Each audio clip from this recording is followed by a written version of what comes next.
Hi friends, இன்றைக்கி 10th maths chapter 3லேருந்து exercise 3.5லேருந்து செகண்ட் கொஷின் பார்க்க போகிறோம். சிம்பிளிஃபை இதில் first subdivision x plus 4 divided by 3x plus 4y into 9x square minus 16y square divided by 2x square plus 3x minus 20.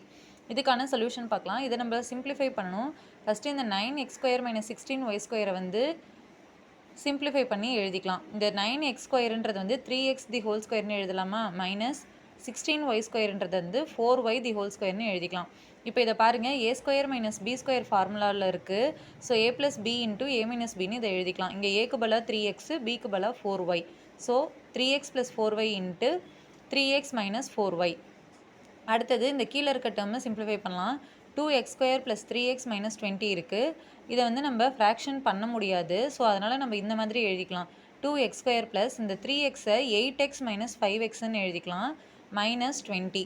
இப்போ இதில் வந்து ரெண்டுலேயும் காமனாக 2x இருக்குது, அதை வெளில எடுத்துக்கலாம். இன்ட்டு 2x போயிடுச்சுன்னா இங்கே எக்ஸ் இருக்கும், ப்ளஸ் இதில் 2x போயிடுச்சு அப்படின்னா 4 இருக்கும், மைனஸ் இது ரெண்டுலேயும் காமனாக 5 இருக்குது, அதை வெளில எடுத்துக்கலாம். இன்ட்டு இதில் எக்ஸ் இருக்கும், ப்ளஸ் இதில் 5 எடுத்துட்டோம் அப்படின்னா 4 5 ஆர் 20, ஸோ 4 இருக்கும். இப்போ பாருங்கள், இது ரெண்டுலேயும் காமனாக எக்ஸ் ப்ளஸ் 4 இருக்குது, அதை வெளில எடுத்துக்கலாம்.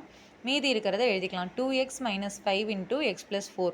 இப்போ இந்த இதில் கொண்டு போய் அப்படியே சப்ஸ்டியூட் பண்ணலாம். ஃபஸ்ட்டு எக்ஸ் ப்ளஸ் 4 இன்ட்டு இதுக்கு பதிலாக இந்த கண்டுபிடிச்சதை எழுதிக்கலாம். 3x plus 4y into 3x minus 4y divided by 3x plus 4y into 2x minus 5 into x plus 4. இந்த எக்ஸ் ப்ளஸ் 4 கேன்சல் ஆகிடும். 3x ப்ளஸ் 4yயும் இந்த 3x ப்ளஸ் 4yயும் கேன்சல் ஆகிடும்.